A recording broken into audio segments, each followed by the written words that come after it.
Aujourd'hui, on va donc libérer. Libérer, qu'est-ce que ça veut dire? Tout ce que tu as pu observer, qui ne te plaît pas, tout ce que tu as pu prendre, les domaines sur lesquels tu as pu prendre du recul, eh bien aujourd'hui, tu vas décider de lâcher. Lâcher ce qui ne doit plus être. Lâcher des comportements chez toi que tu n'aimes plus. Parce qu'on a le droit aussi de changer, hein. Je sais que souvent les gens disent oh, bah, c'est comme ça que je suis et puis basta. On a le droit de changer. C'est ok.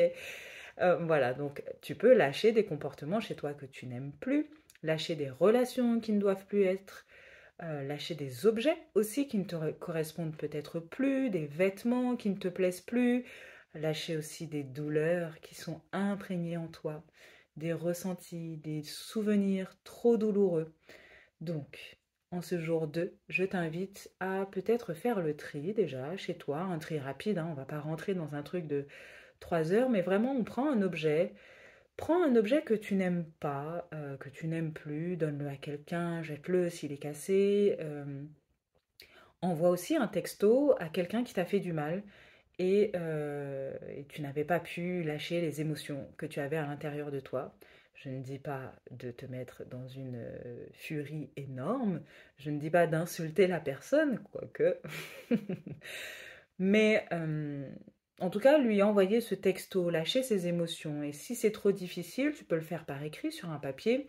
Tu peux libérer tout ce que tu veux libérer, dire tout ce que tu aurais voulu dire à cette personne, mettre toute ta colère, toute ta tristesse sur le papier. Voilà, personne va le lire et donc ça va vraiment libérer, lâcher. Et une fois que tu as fait ça, eh bien, tu peux utiliser le feu sacré pour brûler, pour faire mourir tout ça. Tu brûles la feuille, tu peux ensuite, pendant que tu écris ou pendant que tu brûles, crier dans un coussin, bouger, te débattre. Vraiment là, on est dans une énergie où on se libère. On se libère intellectuellement, émotionnellement, mais physiquement aussi au niveau du corps. Donc, si tu as besoin de bouger, de te mettre à, voilà, à gesticuler dans tous les sens, à taper du pied au sol, etc., eh ben, fais-le parce que c'est important aussi de passer par le corps. Et tu finis par une belle petite musique sympathique où tu apportes un peu plus de douceur.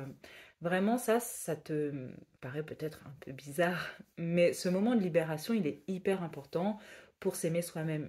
Libérer toute la haine, la colère, la tristesse qu'on peut avoir envers des personnes, mais aussi envers soi également. Libérer tout ce qu'il y a à libérer, ça permet d'avoir un champ, un terrain neutre qui va être plus fécond par la suite. Si là, à l'intérieur de toi, dans ton esprit, dans ton corps, c'est marécageux, c'est sombre, c'est lourd, c'est difficile, ça va être compliqué de planter une graine, une belle graine d'amour. Donc, fais cet exercice très simple de lâcher, comme je l'ai dit, physiquement dans ta maison, une relation, des émotions, peut-être aussi marquer sur la feuille que aujourd'hui je décide que je ne veux plus être cette personne qui se met en colère, dans une colère excessive.